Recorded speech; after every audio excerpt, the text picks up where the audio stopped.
lagi di channel Radel Solo TV. Kali ini kita punya konten baru, ngobrolin bal-balan. Kita sudah ditemani Bung Niko.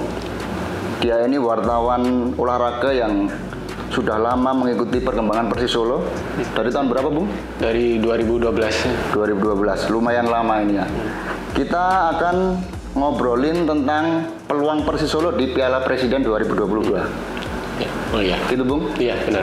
Ya, untuk pertandingan pertama kemarin Persis Solo seri lawan PSS. Terus pertandingan kedua malah kalah dari PSIS Semarang dalam tajuk derby Semarang, derby Jawa Tengah. Tentunya ini awal yang kurang memuaskan buat Persis Solo sendiri. Seberapa besar sih peluang Persis untuk lolos ke babak selanjutnya? Mungkin bisa dibilang dua laga terakhir lawan Dewa United hari Jumat dan lawan Persita Tangerang hari Senin itu benar-benar harus dikunci karena sisa 6 poin yang bisa diambil itu benar-benar harus bisa dipegang karena bagaimanapun ketika dari dua laga Persis hanya bisa dapat 1 poin itu sebuah bisa dibilang sebuah peluang yang sangat tipis untuk bisa lolos. Tapi bisa dibilang juga peluang Persis untuk lolos ada di pertandingan setelah nanti Persis lawan Dewa United, jadi adalah PSIS Semarang lawan PSS Sleman. Ketika nanti semisal PSS Sleman itu bisa menang, maka peluang Persis untuk lolos minimal finish di 2 besar ini akan semakin tipis. Nah, jadi mau nggak mau selain Persis harus memegang 2 kemenangan terakhir, mereka juga berharap pada performa dari 2 kompetitor terakhir di atasnya mereka itu ya, PSIS Semarang. Artinya kunci lolos pertama itu harus memenangkan pertandingan selanjutnya melawan Dewa United. Itu harus dimenangkan itu. Terus kemudian juga bergantung pada hasil pertandingan Sleman melawan Semarang itu. PSIS Semarang. Tentunya bukan perkara mudah ya untuk Laskar Sumber Nyawa bisa lolos ke babak selanjutnya. Yo, jelas bukan, karena bisa dibilang 2 pertandingan awal ini inkonsistensi dari skuad Persis naik turun kan.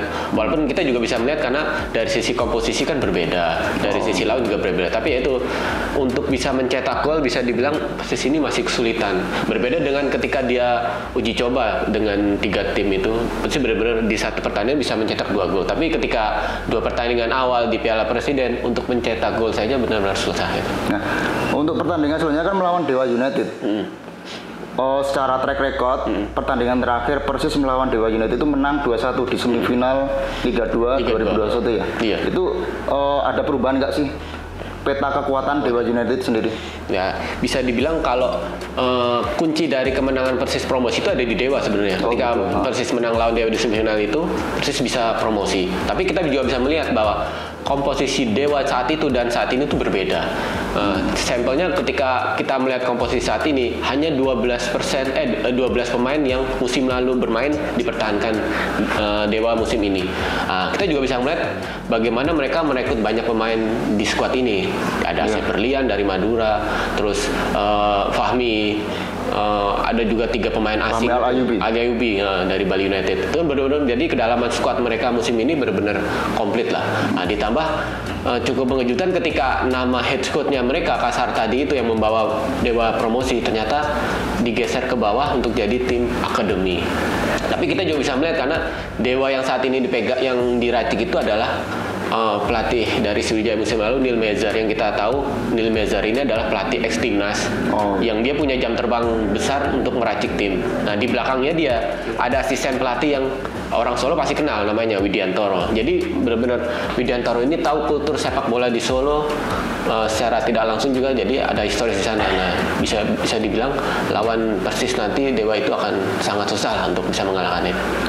Kalau performa Persis Solo di 2 pertandingan awal kemarin gimana, Bung? Ya bisa, tadi saya bilang tadi Persis ini naik turun gitu. Jadi ada bisa dibilang salah satu kunci kenapa Persis tidak bisa mencetak banyak gol itu karena Persis sering kehilangan bola. Persis sering mati di daerah tengah dan winger-winger Persis yang diturunkan itu juga tidak bisa menjalankan permainan dengan baik dan itu sebenarnya kunci dari serangan Persis itu ada di sayap sebenarnya, tapi ya itu tidak bisa berjalan dengan baik itu karena umpan untuk ke Samsul Arif tidak bisa terlalu banyak didapat lah. Kalau kontribusi pemain baru misal Gerard Artigas, kemudian Aaron Evans itu sudah Sudah mulai kelihatan belum di pertandingan yang kedua kemarin melawan PSIS itu? Oh PSSI. Jadi sebenarnya ada beberapa catatan lah orang-orang pemain baru yang datang dan dia punya performa yang cukup bagus. Tapi kalau kita melirik ke belakang khususnya ke dua pemain asing yang sudah diturunkan, Evan dan Artigas, ini kita punya catatan berbeda kan. Evan kemarin sudah dipasang sebagai starter, walaupun dia aslinya di center back digeser ke jadi gelandang bertahan. Tapi ya ada beberapa kali dia salah inilah nutup gerak itu, jadi beberapa peluang PSIS bisa didapatkan. Nah untuk si Artigas ini bisa dibilang 2 kali permainan dan dia hanya dimainkan sebagai pemain pengganti dengan durasi sekitar 1 pertandingan 30 menit dia bermain. Ini ya belum kelihatan lah dengan label dia yang didatangkan persis dari jebolan La Masia Barcelona itu. Ekspektasi publik kan begitu besar untuk mungkin dia. Perlu adaptasi. Nah, itu mungkin problemnya di situ. Indonesia juga ya. Ya. Oke, kalau si Evan dia bisa langsung klop dengan pemain lain karena dia sudah lama di Indonesia kan. PSS Sleman. Nah, dia udah banyak bergabung dengan klub, tapi dengan Artigas kan berbeda. Dia datang ketika kompetisi Piala Presiden mungkin H-3 atau H-2 itu sebelum kick off itu dia baru datang. Jadi ya butuh adaptasi banget ya untuk bersama pemain yang lainnya itu. Soal formasi sendiri kan juga pertandingan pertama dengan kedua, Coach Jackson kemarin sempat membuat formasi-formasi baru.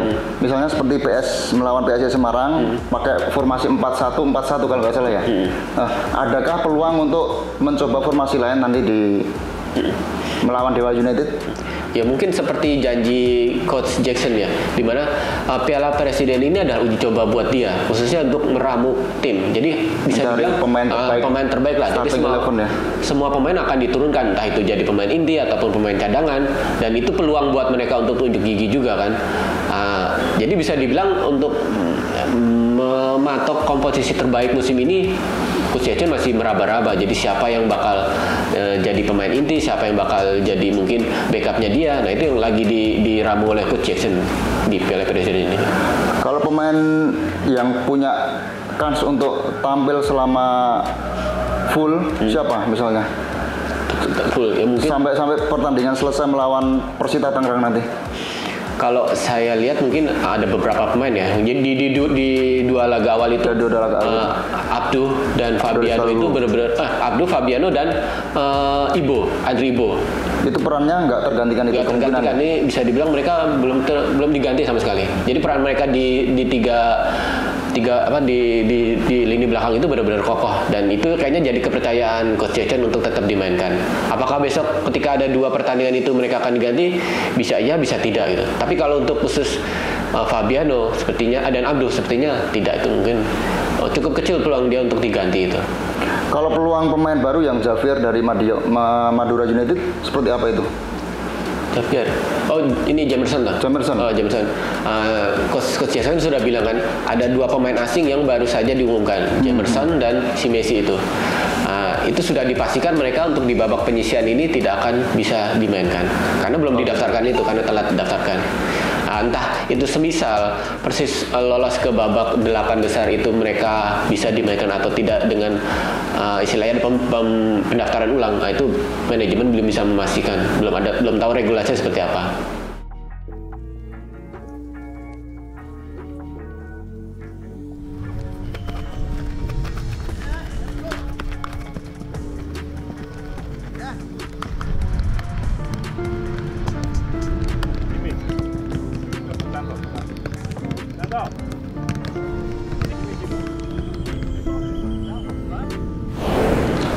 Mengenai Dewa United sendiri seperti apa kekuatannya saat ini? Kalau bisa dibilang saat ini ya sangat kuat ya. Oke, pertama kita lihat kan ketika mereka menjalani debut di Piala Presiden ini, mereka melawan PSIS Semarang. Di mana PSIS Semarang sebelumnya ini membantai Persita Tangerang dengan skor 6-1. Nah, ketika lawan PSIS melawan Semarang, mereka menahan hampir. Jadi PSIS itu 2 kali tertinggal gol.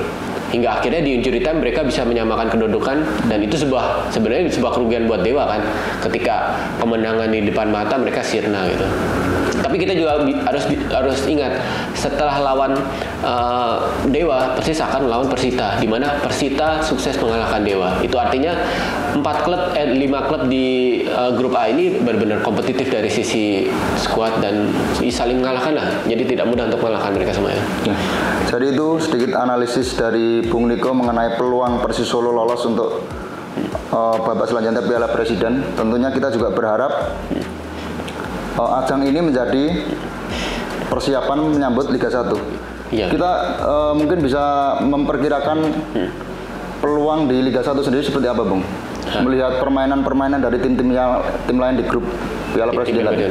Nah, ini sebenarnya jadi sebuah kacamata dari pelatih ya. Ketika ada Piala Presiden, turnamen pramusim, mereka bisa memantau kualitas klub itu calon kompetitornya seperti apa. Tidak hanya di grup yang mereka ikuti, di grup A itu misalnya Persis itu tidak, tapi semua grup, semua lawan itu mereka bisa memantau. Nah, ini jadi keuntungan sebenarnya. Tapi kita juga perlu ingat di Piala Presiden ini semua klub mencoba semua pemain. Jadi itu artinya belum ada komposisi paten atau skuad inti dari semua klub. Nah, itu artinya ketika nanti Persis melawan beberapa klub ini bisa jadi akan berubah komposisinya ataupun kekuatannya. Kita juga tahu kemarin Persija dibantai sama Rans, itu juga cukup mengejutkan ya, Bung. Itu artinya tim lain pun sebenarnya masih mencoba komposisi terbaiknya ya. Belum memandang Piala Presiden ini sebagai prioritas mereka di. Nah, iya seperti itu. Jadi prioritas karena ya itu Persija ketika dibantai 5-1 dengan Rans kan itu kalau kita lihat starting 11 ya sebagian besar adalah pemain youth yang dipromosikan atau dicoba untuk jadi senior. Jadi itu artinya semua klub mencoba pemain mudanya, pemain yang baru didatangkan, termasuk Persis kan, 2 pemain youth itu dimainkan, Zanadi dan Altaf. Dengan berani kan Coach Jackson memainkan hampir setengah pertandingan di babak kedua itu mereka dimainkan. Itu artinya semua pemain punya peluang untuk bermain di Piala Presiden, semua pemain punya peluang untuk unjuk gigi, dan semua klub punya tantangan besar untuk bisa mengetahui kedalaman skuad lawan itu seperti apa di Piala Presidennya. Kira-kira menurut pengamatan Bung Niko, dari tim-tim yang sudah bertanding di Piala Presiden, siapa yang paling diunggulkan di Liga 1 nanti? Wah, ini PSIS mungkin? Pemain barunya Fortes sama Marukawa? Itu yang tengah jadi pencurian apa istilah? Pembicaraan publik lah ketika PSIS dengan berani setelah H+1 setelah Liga 1 itu dihentikan berakhir lah istilahnya. Mereka mengumumkan pemain terbaik Liga 1 musim lalu, Marukawa. Dan Persebaya didatangkan, dan top skor Liga 1 Fortes itu didatangkan. Ini berarti mereka sudah memberi sinyal bahaya bahwa mereka siap untuk bersaing di Liga 1. Nah, di 3 pertandingan mereka di Piala Presiden ini mereka sudah membuktikan bahwa mereka benar-benar siap, dan 2 pemain yang mereka boyong ini benar-benar jadi kekuatan PSIS lah untuk di Piala Presiden ataupun di Liga 1 nanti. Kalau kiprah dari pemain muda youth yang kemarin dimainkan melawan PSIS, Zanadin itu seperti apa nanti? Apakah ada peluang untuk dimainkan lagi melawan Dewa United? Nah ini kan kebetulan 2 pemain ini, Zanadin dan Altaf ini bersama 3 pemain Persis yang lainnya yang kemarin ke Toulon di Prancis itu dipanggil timnas U19. Jadi saat ini mereka sudah bergabung dengan TC Timnas di Jakarta. Nah itu artinya 2 pertandingan sisa Persis lawan Dewa dan Persita mereka bisa dibilang absen gitu untuk laga besok. Nah ini jadi PR untuk coach juga, Coach Jackson, untuk bagaimana ketika 2 pemain muda potensialnya tidak main.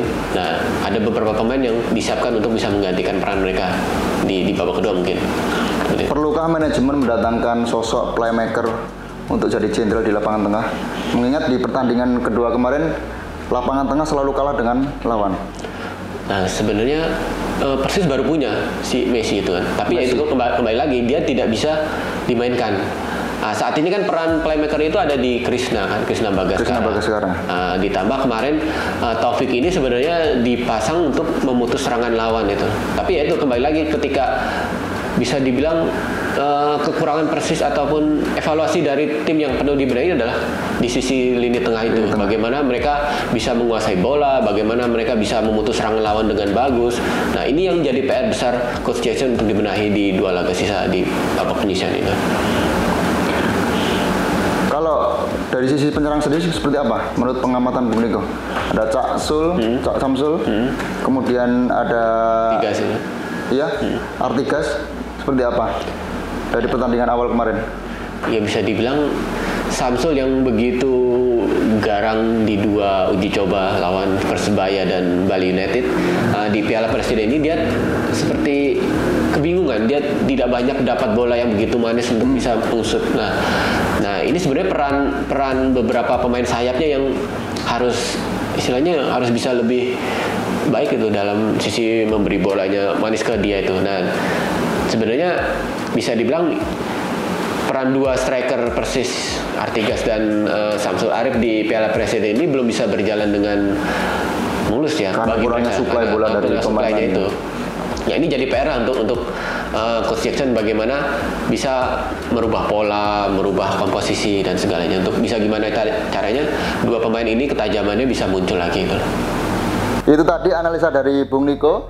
Bagaimana pendapat fans Persis? Silahkan ketik di kolom komentar. Jangan lupa like and subscribe, dan Persis Solo, Sak Jose!